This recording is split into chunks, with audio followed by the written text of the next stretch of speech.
Hey friends, this is Karen from Blue Rooster Farm. Welcome to my kitchen. Today I am going to be baking a lot of things for the holidays. I'll be making some cookies and some candy and all sorts of yummy things.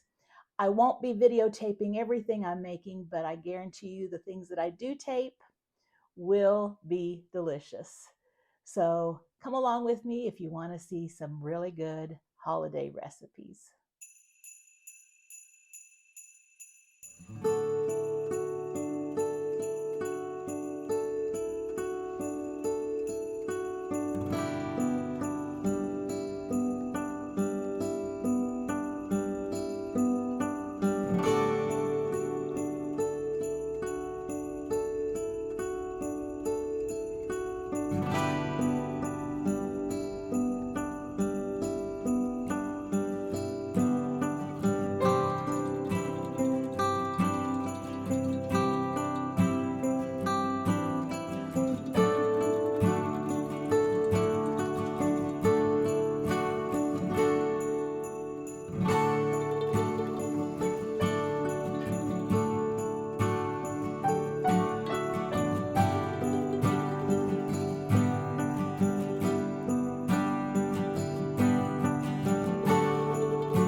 This recipe that we're making is called Almond Joy Cookies. And there are only one, two, three, four ingredients in this. And it's really, really good. If you like Almond Joy candy bars, you're going to like this. So all we need to do is take a can of sweetened condensed milk. And this is the 14 ounce, it looks like. And we're going to put it in a bowl. And we're not even going to use a mixer. We're just going to stir this by hand.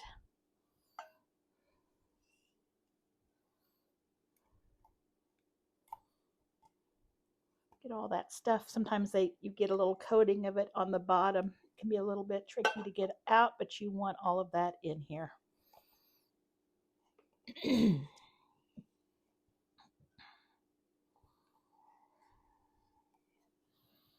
Okay, there we go. Then this is not in the recipe, but this makes it really good. I'm also going to add just a small amount, like a half of a teaspoon of almond extract. And I'm going to do that when I have just my sweetened condensed milk in here so that I can get it stirred in and it will be distributed evenly throughout.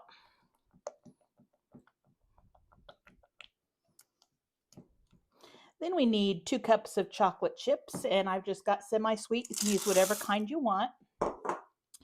I've seen recipes that use the minis, and it's good that way too.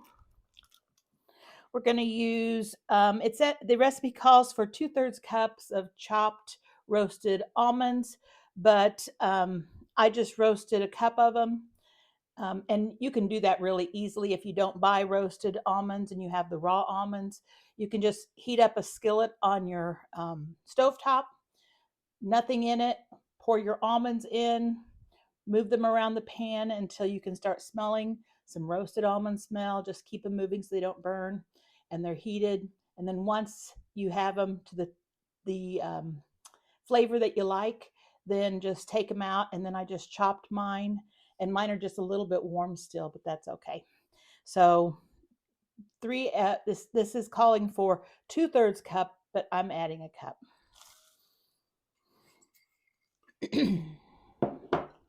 And we'll mix those around.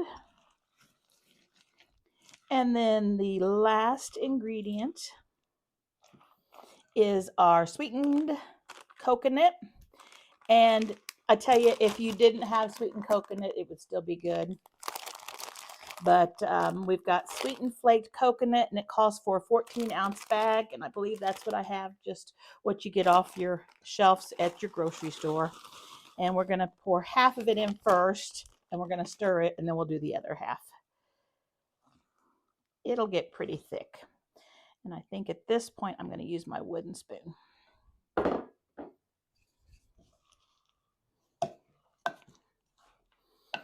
But what you'll do is you will take, and I usually put them on a parchment lined cookie sheet, but you could also do it where, let's see, I think it's oiled or greased.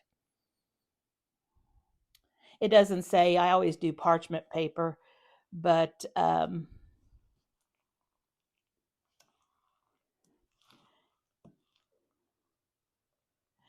in the notes it says parchment paper is critical for these cookies to turn out right. I don't know if that's true. Silicone mats, waxed paper, etc. will yield a slightly different result. I think I've just cooked them on a baking sheet with a little bit of spray on them before, but we'll follow the directions because that's what I was going to do anyway.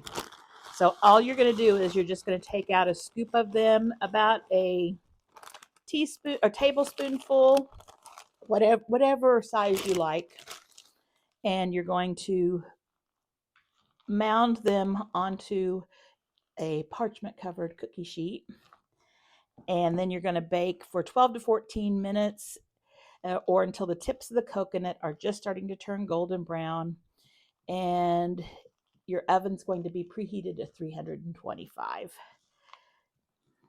And if you have one of those little cookie scoops, it's perfect to use for this recipe. Now, what I'm doing today is I'm mixing up all of my cookie doughs and things, but I'm going to bake tomorrow. That way I will get everything done, and when I'm baking tomorrow, I don't have to be multitasking. I can just be waiting for the next pan to come out so I can get the next pan in. So I'll have several different varieties of cookies to bake, but I think that will probably be the easiest for me. But I'll tell you all how to bake them, and that way you can bake them. At the end of this video, I will have these recipes on the screen.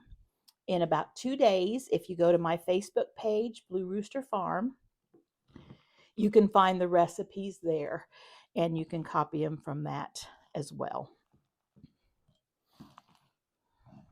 Okay, I've just about got it mixed. I'm going to get way down there low. I think I've got just a little bit of gooey at the very bottom.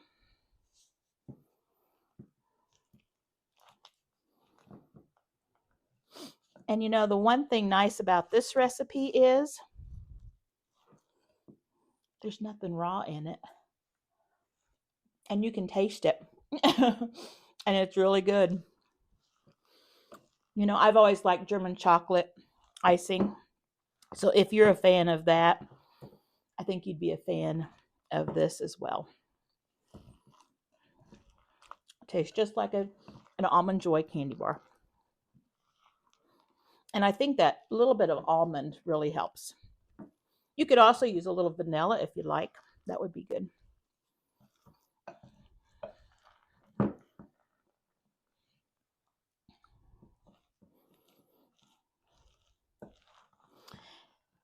And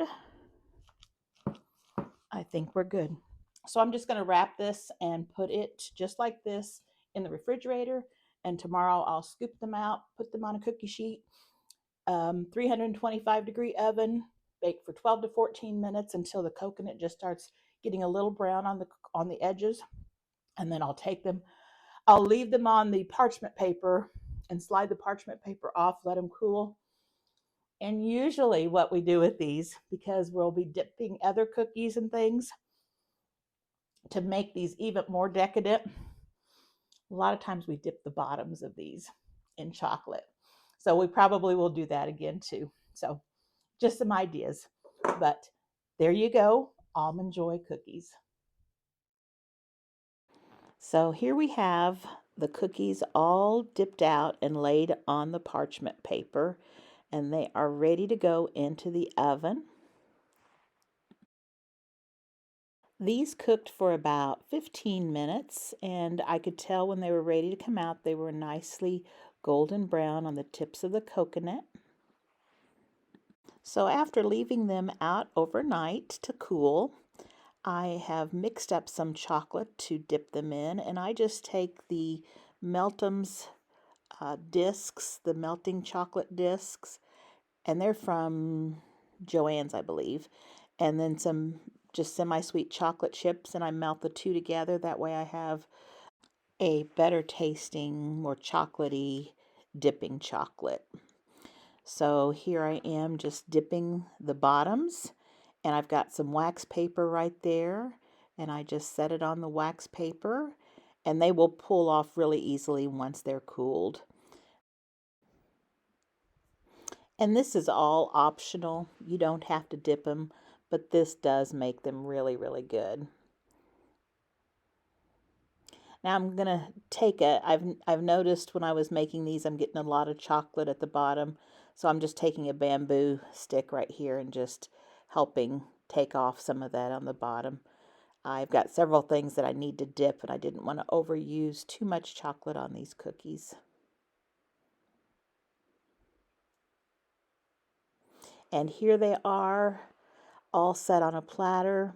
I had some leftover chocolate at the end that I just drizzled over and made them look really pretty. And here I've got a tin, and I can put this in the freezer and just keep them in the freezer and pull them out whenever I need to serve some or to make a platter.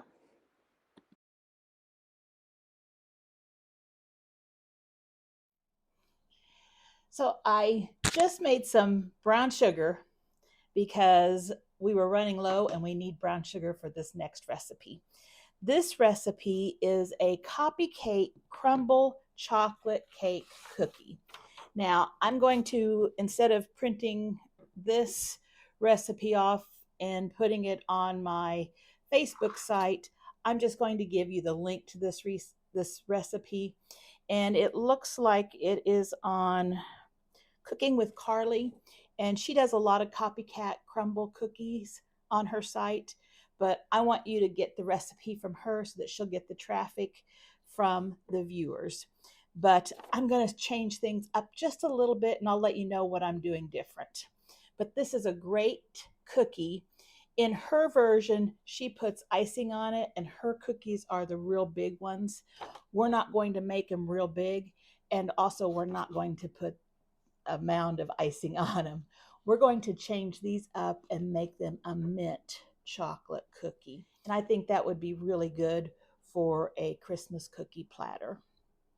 Whenever I'm thinking about what cookies to make, I try to get a big variety of things, some peanut butter, some plain, some chocolate, some coconut, just so that people have a choice. And there's a lot of people that don't like one or the other. So I try to get a variety of cookies on my cookie platters.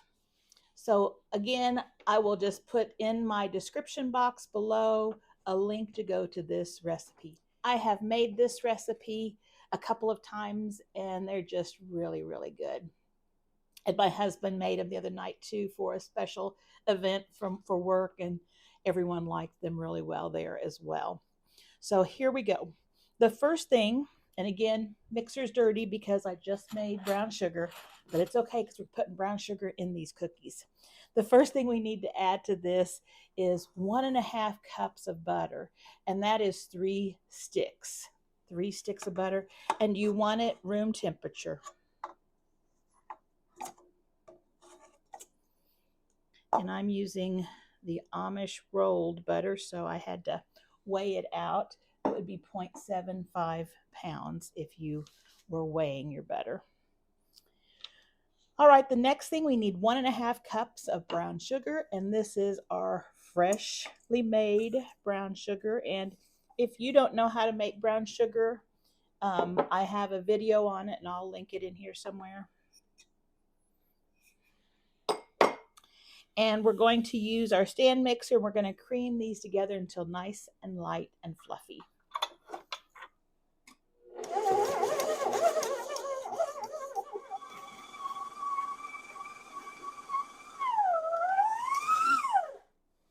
Okay, I also want to add some white sugar.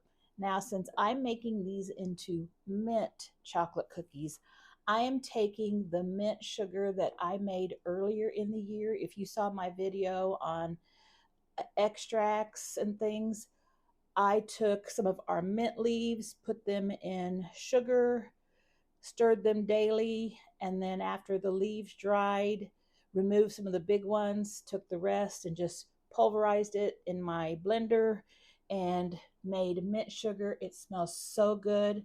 Since these are mint cookies, I'm going to use some of my mint sugar, and I need a half a cup of sugar, so I'm using a half a cup of mint sugar. And I'm going to give these a whir and keep getting it fluffy.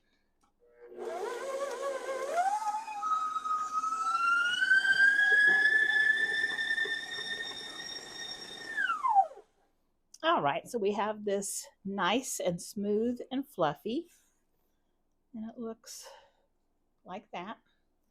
Now we're going to add 3 eggs, 2 tablespoons of corn syrup, and a tablespoon of vanilla. So let's add our 3 eggs first. And I'm going to turn this on, and I'm going to let it mix while I'm adding the eggs. That way they get really well incorporated.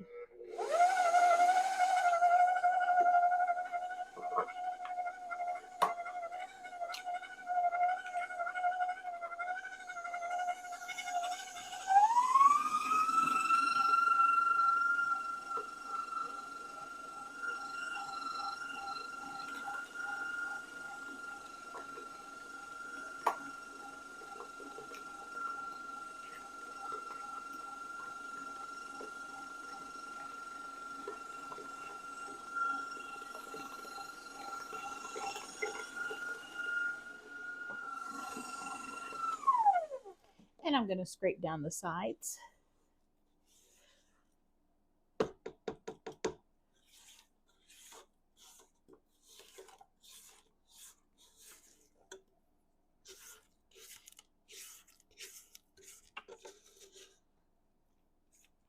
Okay, so then we're going to add, like I said, 2 tablespoons of corn syrup.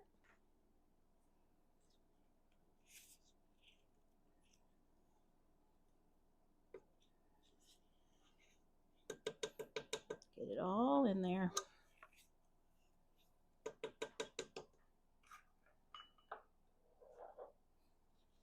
And then we're going to add 1 tablespoon of vanilla extract. Now I like to use my vanilla paste, so that's what I'm going to use. And we're going to do 1 tablespoon, and I'm going to eyeball it because I'm going to save those for my dry ingredients. So 1 tablespoon.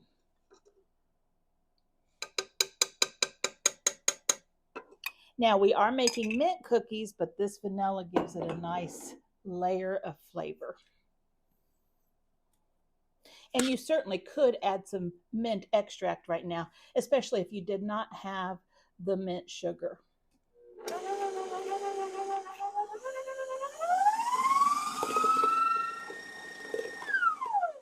Okay, at this point, our dough is really nice and fluffy and light colored,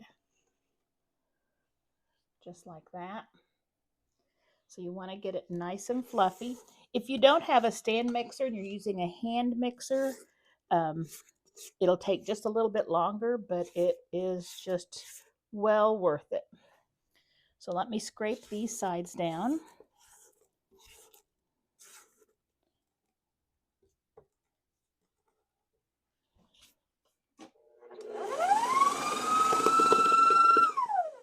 All right. Next thing we're going to do is we're going to add the dry ingredients, and you're going to need 3 3¾ cups of flour. And so I'm going to add this, but I'm not going to turn the mixer on. I'm going to put all the dry ingredients in here, and then we will mix it all at once. You're also going to need 1 cup of Dutch processed cocoa. If you don't have the Dutch processed, you have Hershey's, that's fine. But the Dutch processed will give it a really good flavor.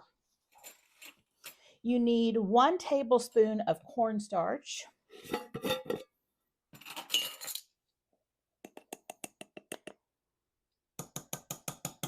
That's why I didn't want to use my spoon for my vanilla earlier.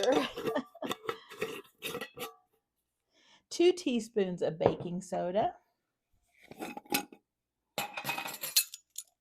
And remember that baking soda gets lumpy, so you don't want to have any lumps on it. So did I say 2 teaspoons? Yes. So I always just be sure I push those out. 2 teaspoons. And you'll also need, oh, let's see, 1 teaspoon of salt.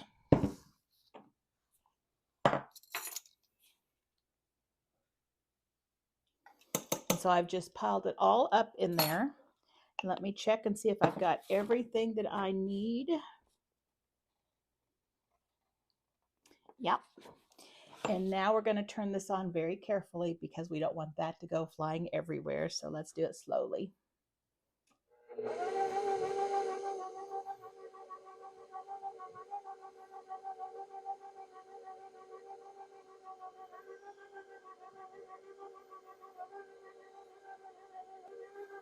I'll be chocolate dusted after this is over.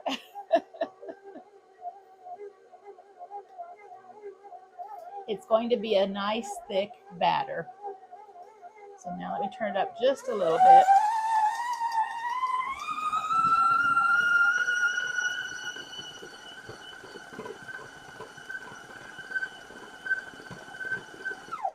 Now I don't want to over mix it, but I do want to make sure everything's incorporated because we added a lot of stuff right there. And then I need to scrape it down, making sure that we don't have any of that egg and butter sugar mixture just sitting on the bottom or the sides.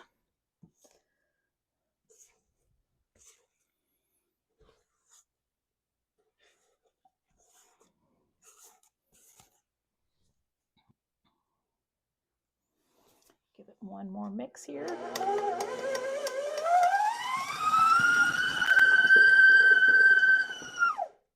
Okay, next we're going to add our chips. Now, if you're just making the regular chocolate ones, you'll use 1.5 cups of regular chocolate chips. Since we're making these mint, I took 1 box of Andes mints, and these are 28 pieces, 4.67 ounces, and that will give you a cup chopped. And so I chopped up that, and I've got a cup of that. And then I just used a 1/2 cup of regular chocolate chips. I could have opened this and used half of it, but I thought there's going to be a lot of mint taste here, and I've got the mint sugar, so I think we're going to be good. So I'm going to add all of this. I'm helping it out by scattering it around.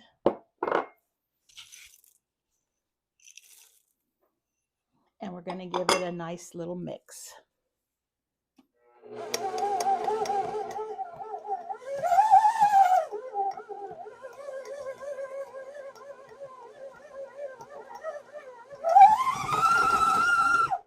All right. Take this off. And we have our cookie dough. So what you're going to do is you are going to take, according to the directions, this makes, I believe, 12 cookies. Let me look and see. Yes, 12 cookies, but there's a 1/2 cup of batter in each cookie.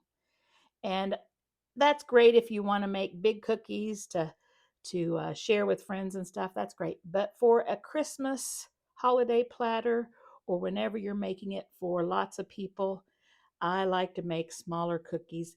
And also, you know, they're going to want to try all the different kinds of cookies. And so they don't want to have one big one and then not be hungry enough to try the others. So what I'm going to use is a little bit less than a 1/4 cup. I don't want to make them too small, but I do want to make them smaller. And they will still be a pretty good, generous size cookie. You could try smaller. I'm just not wanting to change the texture any, since As they get smaller, they may dry out quicker or cook at a different rate. Of course, we'll shorten the cooking time because they're smaller. Okay. I'm going to have to go back and clean that off later. But I'm going to show you here what you're going to do. And again, I'm going to stick mine in the refrigerator and bake it probably tomorrow. So what you will do, now if your dough is sticky, you probably want to put it in the refrigerator. It shouldn't be too sticky. It should be pretty thick.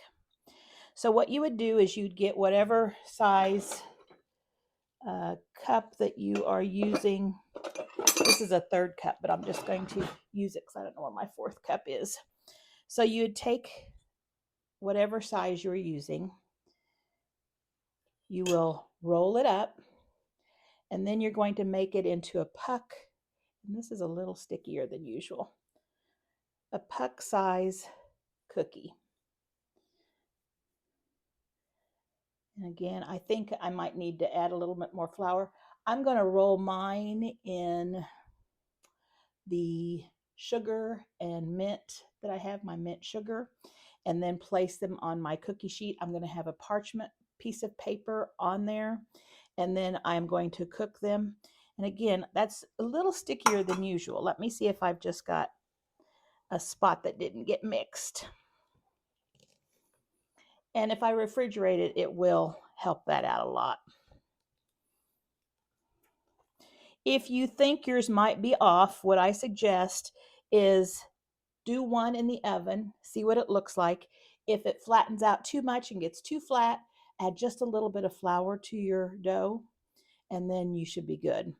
If it's too thick, there's really not much you can do. So it's better to err on the side of a thinner, stickier batter than an overly thick batter.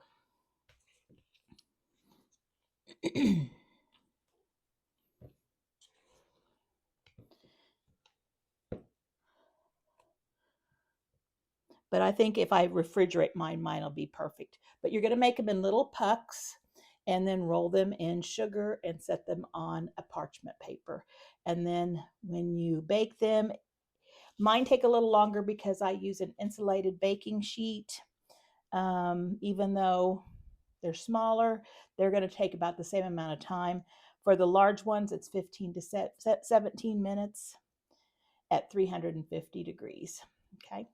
So I'm going to refrigerate this. I'll probably bake these tomorrow, and I'll show you what all the cookies look like when they come out of the oven.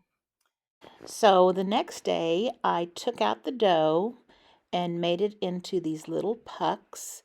I rolled them into a ball and then flattened them out, and so they're like a little hockey puck. And I rolled mine in my mint sugar, which is completely optional. You can roll them in plain sugar. You don't even have to roll them in sugar. It does give them a little bit of a sparkle though. So then I put them in a 350-degree oven, and I baked for about 15 minutes. And I did use the insulated pan, so it took a little longer for these, even though they are smaller than the recipe calls for. Here they are, all baked and ready to be eaten, setting on a platter. If you remember when I was making these cookies, I was telling you that they were a little stickier than usual. Well, I also noticed that they're a little flatter than usual. So I looked up the Amish roll butter, and I found that it has a 5% higher butter fat content compared to store-bought butter. And that explains why they have flattened out more. The other butter would have a little more milk solids or water in it just naturally and would allow them to rise more. So next time I use roll butter with a cookie recipe, I might take about a teaspoon or so of the butter out and replace it with either milk or water. Now we're going to make some peanut butter balls. These can go by different names. If you dip them in white chocolate, they might be known as mothballs. If you dip them in chocolate but leave a little bit of the peanut butter, a little circle of it showing, they are called Buckeyes. We just call them peanut butter balls at our house, and they're very good. Now, I see a lot of the recipes that have just the peanut butter, powdered sugar, and butter. We like the Rice Krispies in ours. They give them a little crunch, and it's not quite as rich. So that's what we have. Real simple recipe. It goes together really quick. All you need is a stick of butter, which would be half a cup of butter. I've got mine right here. I'm using that rolled butter. It comes in 2 pounds. I got a good price on that. And so I've got to measure it out instead of just putting a stick in. Then, and these all should be at room temperature. And then we need 2 cups of peanut butter. And I'm using our homemade peanut butter. If you don't know how to make your own homemade peanut butter, I suggest you check this out. I'll put a link right up here somewhere. We had a video that I made that showed how to make peanut butter. Super easy, and it's so much better. And there's nothing in it but peanuts, and that's it. So, or you might have salt in it too, peanuts and salt. But so I'm using ours, and this is 2 cups of peanut butter. You can use any kind, creamy, chunky, whatever you like. But use what you like. Now, if you have like an unsalted peanut butter, you might want to add a little bit of salt, especially if your butter's unsalted. Okay, that in there. And I'm just going to whir these 2 things around real quick just to get them incorporated.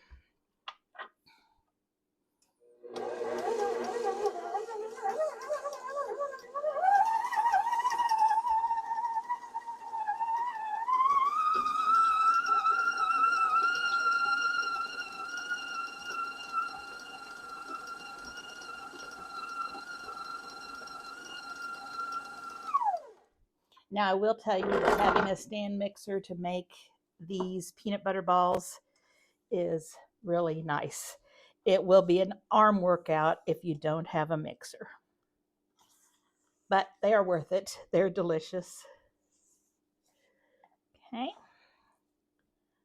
So the next thing we're going to add is either 3 to 4 cups of Rice Krispies or the crisp rice cereal, depending on whether you like a little lighter peanut butter ball or if you use less if you like it to be more solid. Okay. And what is that crispy rice cereal does grind up a bit in there, so it's not real big chunks or big pieces of cereal. It just gives it a little crunch. Now we need a pound of powdered sugar, and a pound is between 3.5 to 4 cups of powdered sugar. I like to use a little less just because we don't need it all, and the peanut butter is so good already. These are going to be dipped in chocolate as well, so I usually go about 3 cups.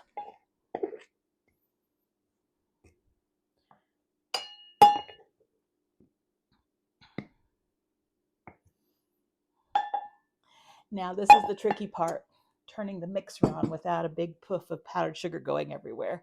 Wish me luck. Oops, I don't even have it up. Let's push that up there. Not bad.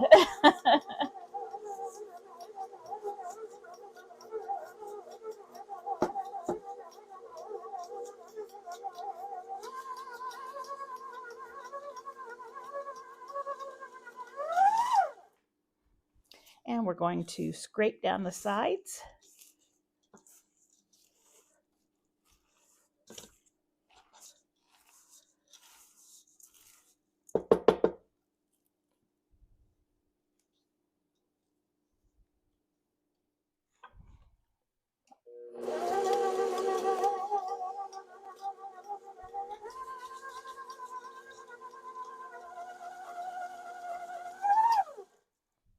All right, so we've got it all blended together. I'm going to show you what it looks like.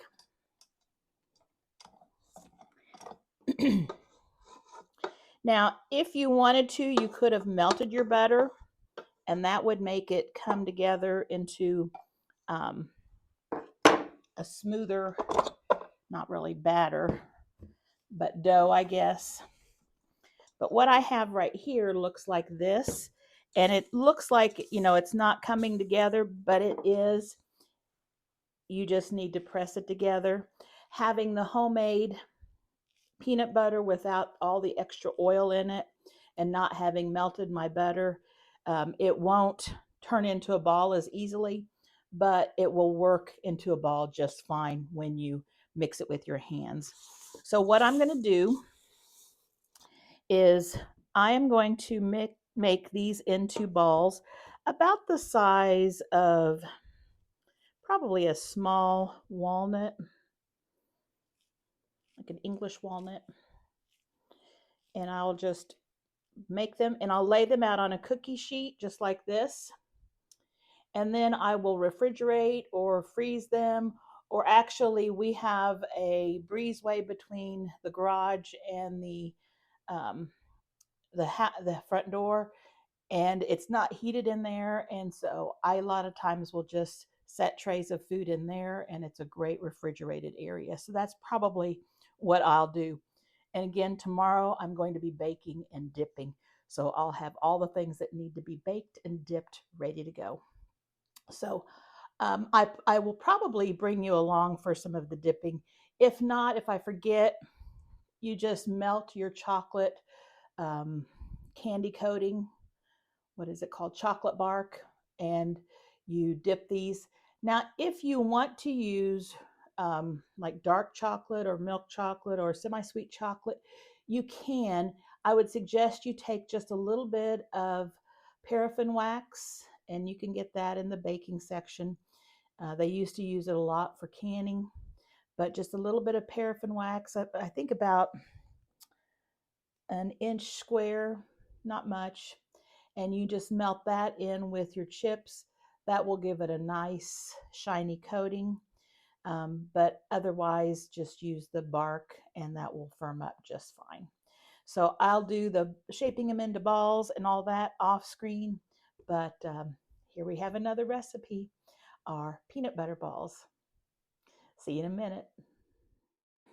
And here they are after I have molded the dough into the balls. And I'm getting ready to place these out where it's a little cooler for the night. And then I'll bring you back when we're ready to dip them tomorrow.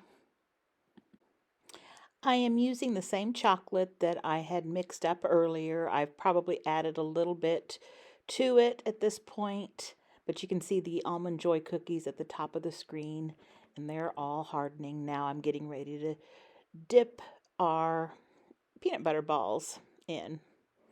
So I just drop them in, roll them around, move the fork up and down, trying to get as much of the extra chocolate off, and then I scrape it on the edge of the bowl before I set it on the wax paper. I'll continue with the rest of these, and when they're all done, I'll just leave them on the counter until they harden. It won't take very long.